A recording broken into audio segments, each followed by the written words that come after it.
Directly to Parktown, Johannesburg, we managed to re-establish our link with Mzwandile Mbeche, who's live covering the story for us. Mzwai, let's pick up where I left off. I was asking you about, there's been some developments, especially this weekend, with regards to the people that have been named during the testimony given before the commission. One of them was Minister Mantashe, who took the media on a bit of a tour of his various properties.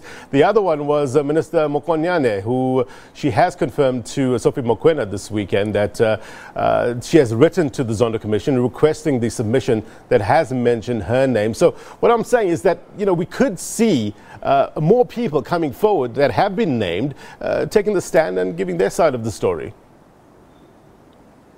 Oh, yes, we expect that. In fact, the proceedings today will be of people who were mentioned in the evidence of the former MP of the ANC, Vytjie Mentor, who basically mentioned a number of people. So the evidence that will be happening today will basically be of people who have been implicated. And I think, Blaine, you are right.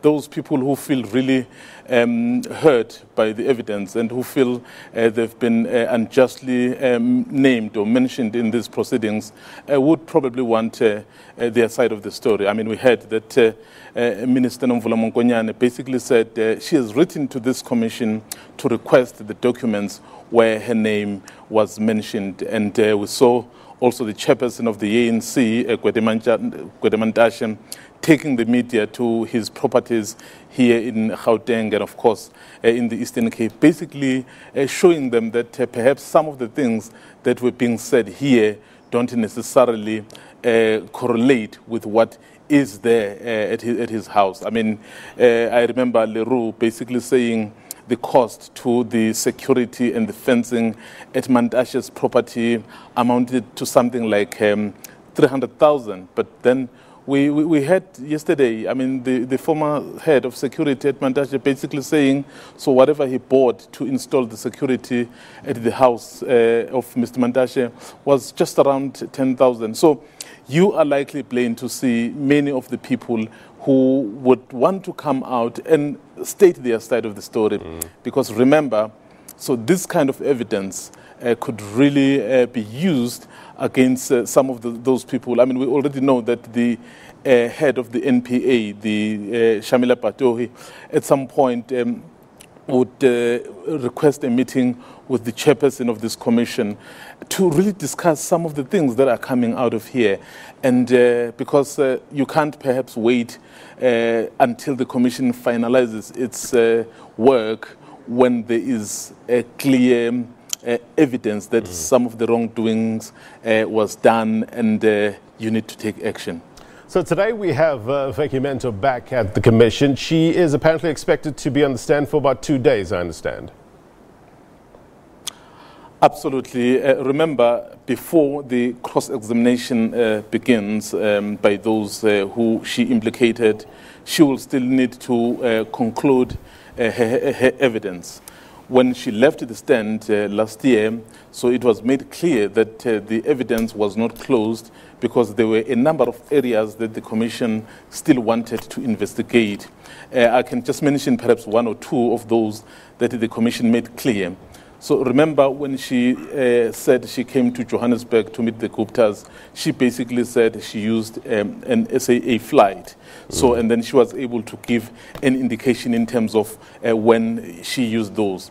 So what the commission was also going to do, Blaine, was that they would go back perhaps to SAA to request a printout to check if indeed around the time she did travel.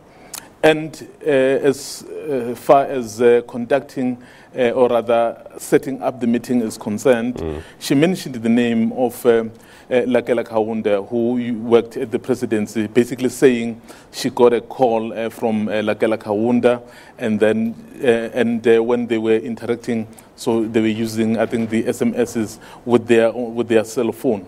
So the commission would also want to go and really verify that aspect, and obviously a number of other issues that the commission would deem necessary to corroborate. And then we are going to go back to some of those outstanding issues, Blaine, where she will then be asked a few things to clarify certain statements that she may have made. We already know that she already withdrew some of her statement about Fana Hlongwane. She had made,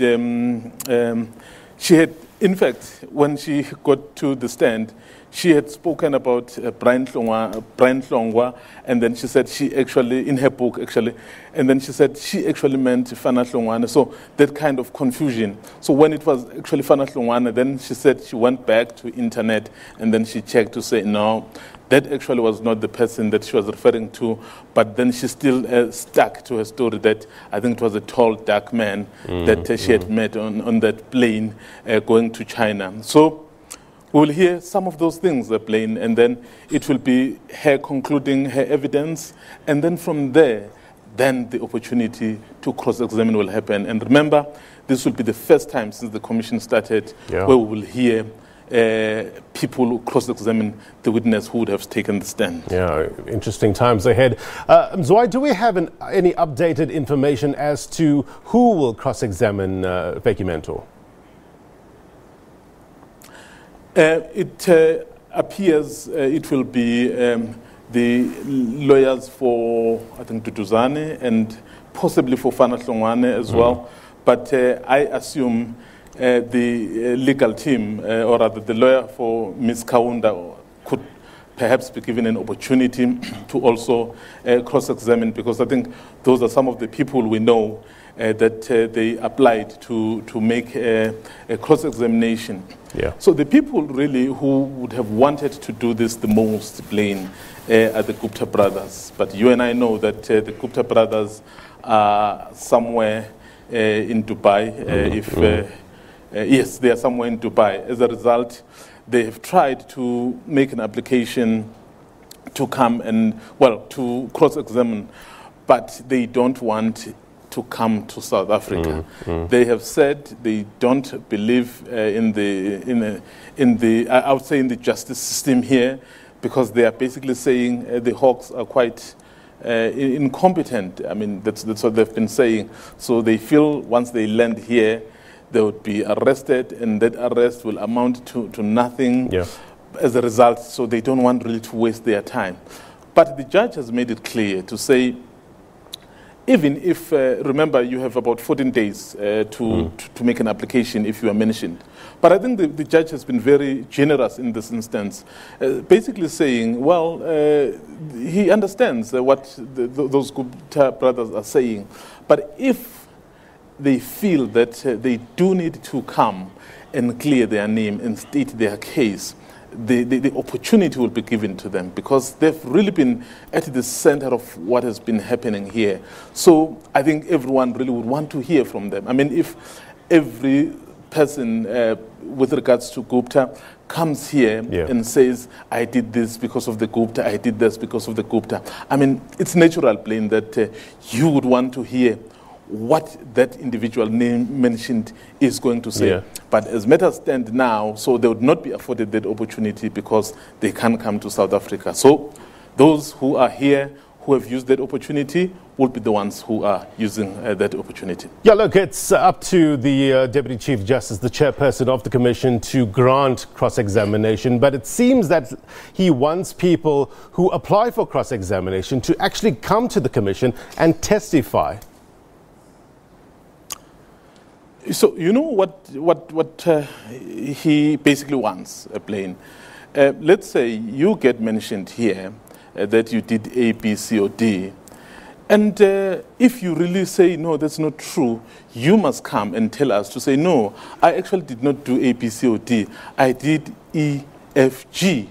So, and then there may be people, Blaine, who may actually want to say, no, what you are telling us is not true. We also want to check with you. We also want to cross-examine you.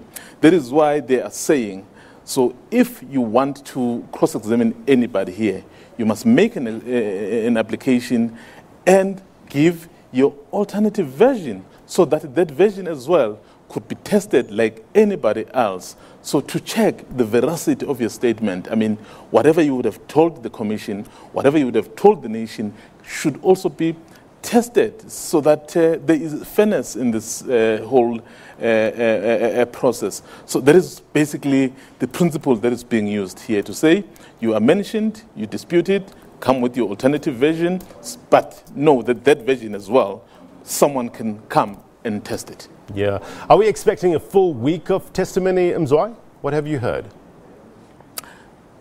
It's not clear at this stage. Remember, I think given how difficult perhaps it is at times to get witnesses, they then inform us as the days progress. But what we are sure of is that today and tomorrow have been set aside for Miss Vytjie Mentor. So if she concludes today, well, if there's anybody waiting, I'm sure they'll bring that particular individual tomorrow. But if she doesn't conclude, so they've basically made it clear that they want her to at least be here today and tomorrow. And who knows, it could also go on for a week, because there could be other issues that could come up that could necessitate that this process drags. Mzwande Vytjie live for us in Parktown, Johannesburg. 10 o'clock is when the commission will resume. Thank you very much indeed, sir, for your reporting. We will catch up with you a little later on.